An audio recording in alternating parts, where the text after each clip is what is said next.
নজর রাখবো পরবর্তী সংবাদে। আজ জন্মাষ্টমী, সকাল থেকে গোটা দেশ জুড়ে জন্মাষ্টমী তিথি পালিত।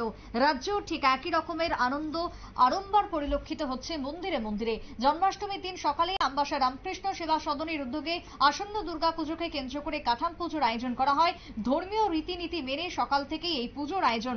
একদিকে যখন দুর্গাপুজোর প্রস্তুতি চলছে, কাঠাম পুজোর মধ্য দিয়ে আজকে এক প্রকার বলা যায় যে দুর্গাপুজোর যে শুরু, খুঁটি পুজো দিয়ে সেই শুরু বা ঠাট নির্মাণ, মন্দির তৈরি, প্যান্ডেল নির্মাণ সবটাই আস্তে আস্তে শুরু হয়ে যাবে। তারই সাথে জন্মাষ্টমী তিথির আয়োজন চলছে গোটা রাজ্য জুড়ে ব্যাপক উৎসাহ উদ্দীপনার মধ্যে। কি বক্তব্য আমবাসা থেকে উঠে এসেছে ভক্ত সাধারণের, শুনুন।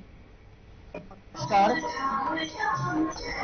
আজ 2024-এর 26শে আগস্ট শ্রী শ্রী জন্মাষ্টমী, ভগবান শ্রীকৃষ্ণের আবির্ভাব তিথি। প্রত্যেক বছরের ন্যায় এবছরেও আজ থেকে অর্থাৎ জন্মাষ্টমীর দিনে শ্রী শ্রী রামকৃষ্ণ আশ্রম তথা আমাদের রামকৃষ্ণ সেবা সদন আমবাসাতে দুর্গাপূজা উপলক্ষে কাঠামো পূজা হয়েছে।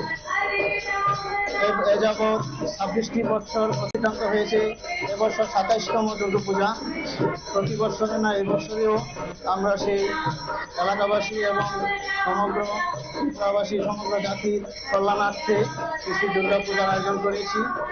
সেবা সদনের পক্ষ থেকে সকল ভক্ত এবং সকল নাগরিকদের, সকল ধর্মাবলম্বীদেরই এখানে স্বাগত জানাচ্ছি এবং বর্তমান যে এবছরের পূজা আপনারা শুনলেন ভক্ত সাধারণের যে বক্তব্য উঠে এসেছে।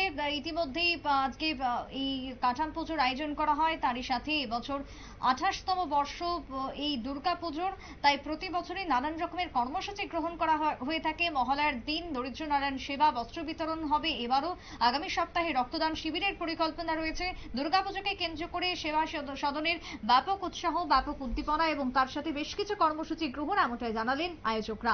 ছোট্ট বিরতির পর ফিরবো, সঙ্গে থাকুন।